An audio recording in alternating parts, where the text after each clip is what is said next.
Madam Speaker, I ask to address the House for 1 minute for the purposes of inquiring about next week's schedule. Without objection. Gentleman is recognized. I thank the Speaker, and I yield to the gentleman from Maryland, the Majority Leader, for the purpose of announcing next week's schedule. I thank the Republican Whip for yielding. On Monday, the House will meet at 12:30 p.m. for morning hour debate and 2 p.m. for legislative business, with votes postponed until 6:30 p.m. On Tuesday, the House will meet at 10:30 for morning hour debate and 12 p.m. for legislative business. And on Wednesday and Thursday, the House will meet at 10 a.m. for legislative business. On Friday, no votes are expected in the House. We will consider several bills under suspension of the rules, including the very important H.R. 3393, Improper Payments Elimination and Recovery Act of 2009, introduced by Representative Murphy, Patrick Murphy of Pennsylvania. The complete list of suspension bills will be announced by the close of business tomorrow.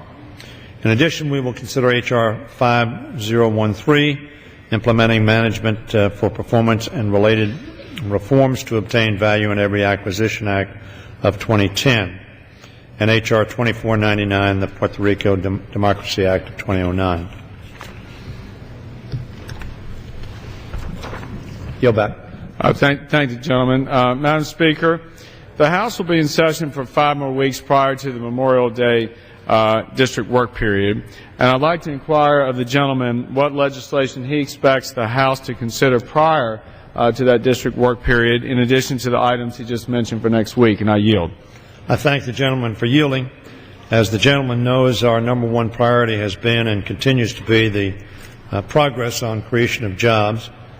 The last month's report was a positive report. We gained 162,000 jobs, and the economy is showing signs of very substantial improvement as a result of the Recovery Act and other actions that we've taken to get Americans back to work. So that will continue to be our focus. Having said that, we also have passed already the HIRE Act, which we think will have a very substantial positive effect, which includes payroll tax forgiveness for the hiring of new employees who have been unemployed for some period of time. And if they're kept on for 52 weeks, there will be a $1,000 additional payment, which we hope will encourage employers to hire new people. In addition, in that bill, we gave an extension of the Highway Trust Fund to allow for continued and increased investment in infrastructure, and the Build America bonds legislation, and as well as giving a boost to small business growth in terms of expensing. In addition, the House will House pass the Small Business and Infrastructure Jobs Act, which is pending in the Senate. We hope that is coming back to us. This work period, we'd like to build on our record of job-creating legislation with additional relief to small businesses. The President has proposed, as the gentleman knows, the Small Business Lending Fund that would take $30 billion of TARP funds, which was obviously designed to try to get our economy moving again, provide capital infusion to local banks, and assets of $10 billion or less to incentivize small business lending. Also, we hope to complete action with the Senate on long-term extension of unemployment insurance and COBRA benefits and tax extenders for businesses large and small. Obviously, those pieces of legislation have passed the House. I expect the House will also take action this work period on the Competes Act, which is relatively non-controversial but invests in growing our economy, particularly in science, technology, innovations, math, and science. Other items on our agenda for this work period is the budget resolution, defense acquisition reform, which I announced we would do next week, defense authorization reform, Afghanistan, Pakistan supplemental, Haiti supplemental, and of course the Iran sanctions conference report, which I hope to have done, and the resolution that you and I just voted for, the motion to instruct, urged that be reported back by the Memorial Day break. Yield back. I thank the gentleman, and I would say to the gentleman, I am heartened to hear about his continued insistence that this body focus on the number one priority of the American people, and that is getting this economy going again and getting Americans back to work. And Madam Speaker, I would say that most Americans agree that what we ought to be doing is containing and limiting government spending. Many of the programs that the gentleman just pointed out indicate that we perhaps are going to head down the same road, keep heading down the same road that we have been in order to try and create an environment for jobs. I would say to the gentleman, although that there was some job growth last month, he himself, I think, would admit that that's just not enough. And in fact, if we were to look back at the times of very high employment in prior years, there is probably a need for over 400,000 jobs to be created each month for us over a period of several years in order to accommodate for the growth in population as well as to return us to that kind of low unemployment. We got a lot of work to do, in other words, Madam Speaker, and I know the gentleman knows that. And I think it is fair to say that, in fact, we need to create 434,000 jobs per month for 2 years to make up for the job losses that we have experienced. That is going to take some significant commitment on the part of this Congress to stop the government spending and, frankly, to lower taxes on small business. And as the gentleman knows, his constituents, just like mine, everyone I talk to knows someone out of work. And it is high time for us to focus on small business, and that is to provide the tax relief for small business and to stop the government programs of spending. And I would hope that the gentleman can commit to trying to change the route that we have taken to finally begin to grow this economy again. With that, Madam Speaker, I would ask the gentleman Before the gentleman asks another question, would you yield so I might comment Sure. on the comments that the gentleman made? The gentleman indicates that we want to stop spending. Every economist from his side of the aisle to our side of the aisle said that if we did not spend money last year, that we wouldn't have grown the economy. In fact, Ben Bernanke, the Republican-appointed chairman of the Federal Reserve by President Bush, and Secretary Paulson, all said, you better invest or you're going to go into a depression, not a recession. And the gentleman talks about job creation. Very interesting because, generally speaking, he wants to return to the policies of the Bush administration. And the Bush administration, of course, was the worst job-performing administration since Herbert Hoover. I know the gentleman knows that because those statistics are pretty clear. It created 19,400 jobs per month. You talk about 400 and some odd thousand jobs. I agree with the gentleman. We need to create that level if we're going to get the jobs that your economic program lost. 19,400 jobs. You need 100,000 to stay even. That was the average over 96 months of the policies that were pursued during the Bush administration that my friends supported. Very frankly, if you will remember, during the Clinton administration, in an economic program that your party didn't support to a person, everyone voted against it, we created 216,000 jobs per month. Now, there's no secret as to where those jobs were lost. If you create 10% of the number of jobs you need to stay even, or you're going to go behind, and we have a real deficit. The CBO says that the program that was adopted, that of course your party opposed, created 2 million new jobs, or retained jobs, in our economy. Over the last 5 months, we've had a net positive growth in jobs. We grew 162,000 jobs last month. The gentleman's absolutely correct. Not nearly enough, but much better than the 779,000 jobs that were lost in the last month of the Bush administration, or the average 726,000 jobs that were lost in the last 3 months of the Bush administration. We now have we're in the pluses. We're starting to grow. We need to do much, much more. And that's why I responded to the gentleman when he asked me what we were going to do. We're going to continue to focus on bringing jobs back to America and to our people. I yield back. I thank the gentleman. And, Madam Speaker, I would say this.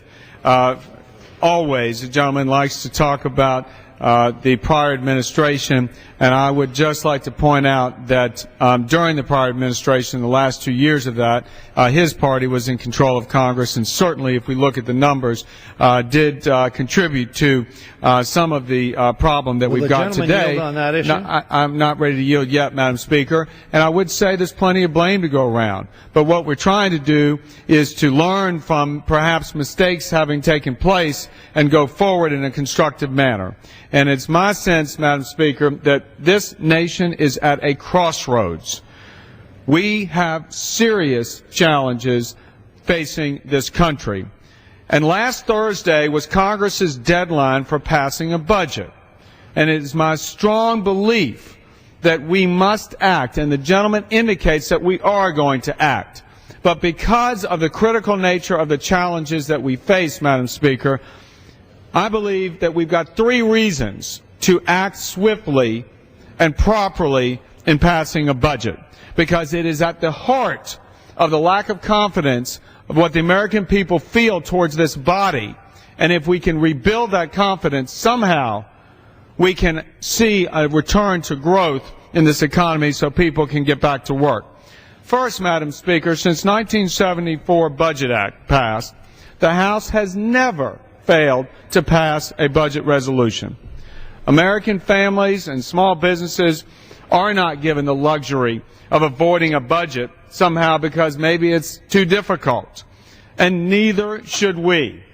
And the gentleman, in his own words, has said before that it is difficult to pass budgets in election years because the budgets reflect what the fiscal status is. And again, Madam Speaker, I'd point out, never since the passage of the Budget Act in 1974 has this House failed to pass a budget resolution. Secondly, Madam Speaker, as to the urgency for this body to act in this critical time, CBO Director Doug Elmendorf recently remarked that the nation's fiscal path is unsustainable, and without a more aggressive approach to spending than the President took, the debt in his budget proposal, the debt will rise from currently 53% of GDP to 90% of GDP at the end of the decade. We all know, Madam Speaker, that is unacceptable. And finally, I'd say to the gentleman, Madam Speaker, the President in his remarks consistently refers to pending tax increases as the expiration of the Bush tax cut. And Madam Speaker, I'd say the American people believe that erasing a tax cut is a tax increase.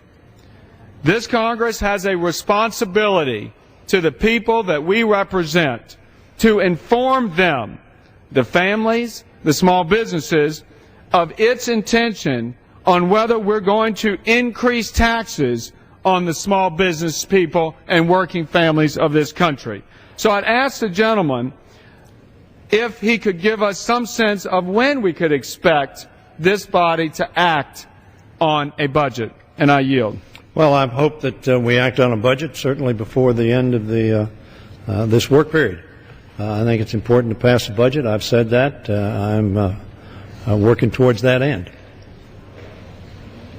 I thank the gentleman for that and for his commitment to ensure that we right the ship, so to speak, and stop the spending.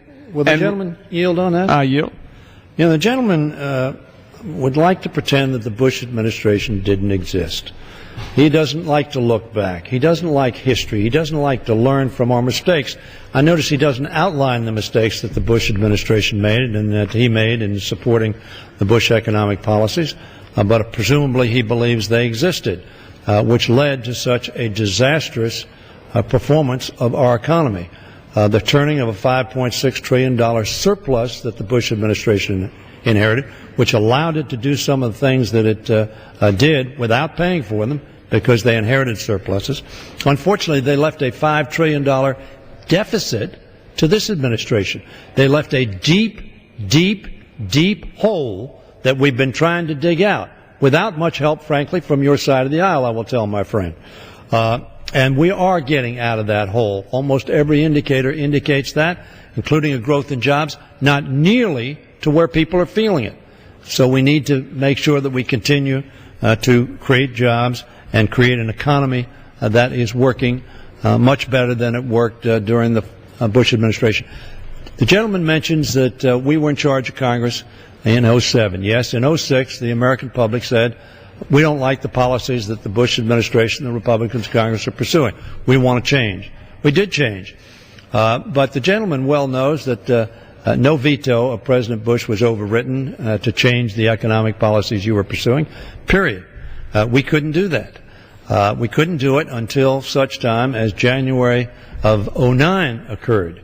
When it occurred, unfortunately and tragically for the American people and the millions, 8 million to be plus, to be exact, who lost their jobs, a financial system that was suffering from egregious regulatory neglect and had, as a result, put many taxpayers, millions of taxpayers, to the responsibility of trying to stabilize the ship of state. Now, we've done that, and the good news is that money is being paid back.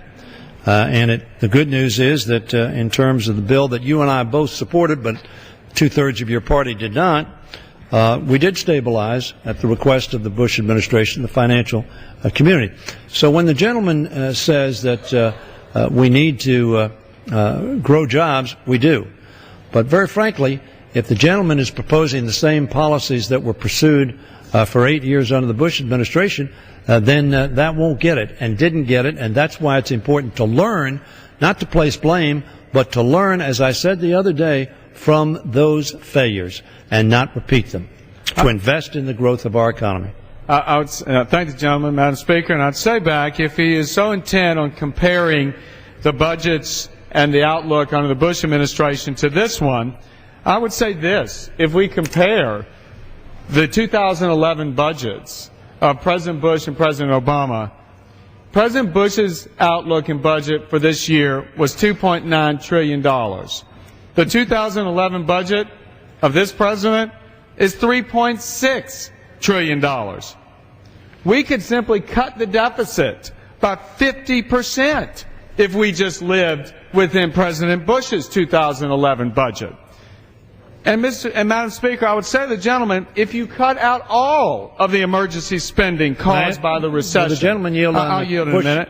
If you cut out all the emergency spending caused by the recession and just look at discretionary spending, since Congress votes on that every year, President Obama will increase discretionary spending by $319 billion over President Bush's budget for 2011.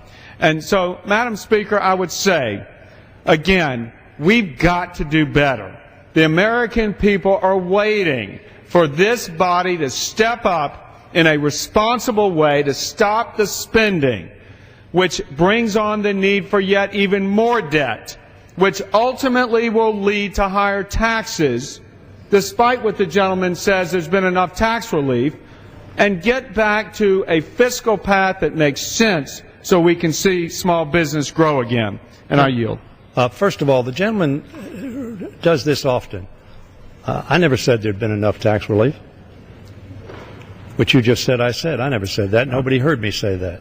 Well, I thought that the gentleman, Madam Speaker, had said that there's been so much tax relief under the current administration that it seems that all we need to do is keep spending. And I think you anticipated, if I can, I think you anticipated what the facts are, as you know.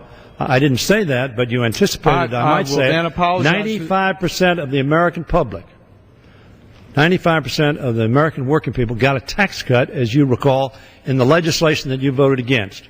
$288 billion in tax relief. That went into the pockets of Americans, helped them get through some very, very tough times, which we inherited, did not create, which we inherited, and moving forward. Now, with respect to the tax cuts or tax increases that you referred to earlier, they're going into effect because of a policy that I voted against, but you voted, I think you voted for. You were here in 01 and 03. And why did you do that? You talk about budgeting. You did it because you couldn't conform to your budget requirements. So what you simply did is you did the artifice, with all due respect, to saying, well, they'll expire in 2010. So what is projected to happen in 2010 is a direct result of the budget and the policies that you promoted and voted for, I tell my friend. I would say to the gentleman again, if he's so intent on comparing the two, let's go just back to the Bush budget, which would allow us to cut the deficit by 50%. If he's so intent on saying how bad things were, let's stop the spending. But I would say to the gentleman, as far as tax relief is concerned, that tax relief to 95% of the public, 25% of the tax relief went to entities and individuals that don't even pay taxes.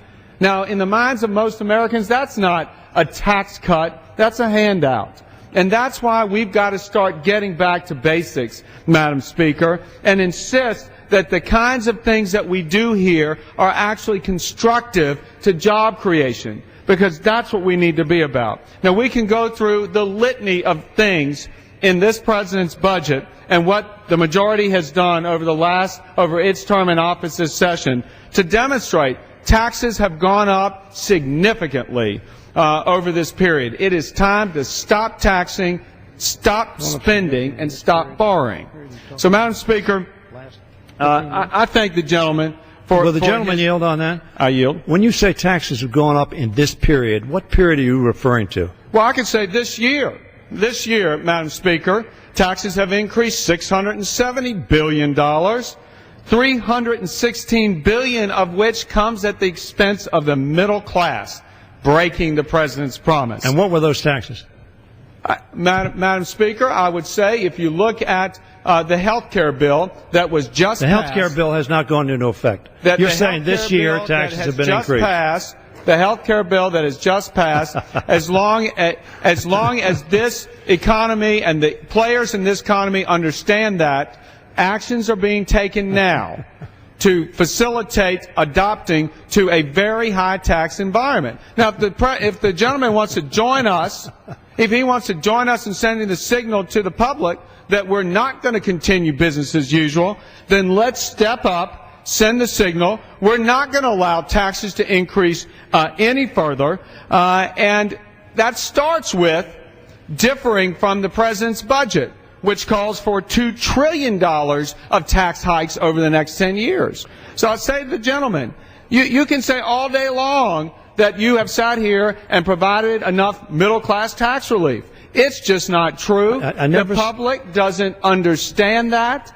The public sees Washington spending money in unprecedented ways and having to borrow to pay for that, and ultimately people understand that it is about raising their taxes, reducing their take-home pay in order to pay for that. Will the gentleman yield? I yield. The gentleman perhaps believes if he says it enough, that I said there's been enough tax relief, maybe people will believe it. I have never said that on this floor or any other place. So I wish the gentleman would stop mischaracterizing what I say. Now, very frankly, what I have said is the policies we pursued were not working demonstrably when we took over the presidency of the United States and could change policy, which we did. We changed policy consistent with, frankly, what Senator McCain said ought to be done during the course of the election. Not the same way, but that we had to invest in our economy. Mark Zandi, Senator McCain's economic advisor, along with others, said we needed to do what we did. Now, the gentleman voted against it, but it has, I tell you, worked demonstrably. 2 million new jobs, according to CBO, either not new jobs, retained or created. In fact, over 2 million jobs. 162,000 jobs created last month. Not enough. He is correct. But to ignore the fact that we are making some progress, I don't know whether you saw Larry Kudlow. He said, stop talking down the economy. Stop saying that things aren't getting better, because the psychology of the economy is very important. And in fact, whether it's the stock market indication going up, they have confidence.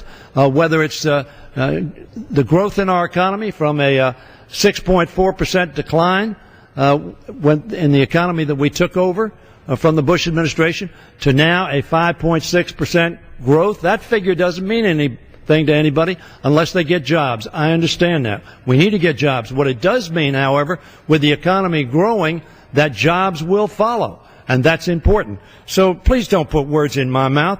We need to cut taxes for the American public. In fact, as you know, I want to remark on something that you said.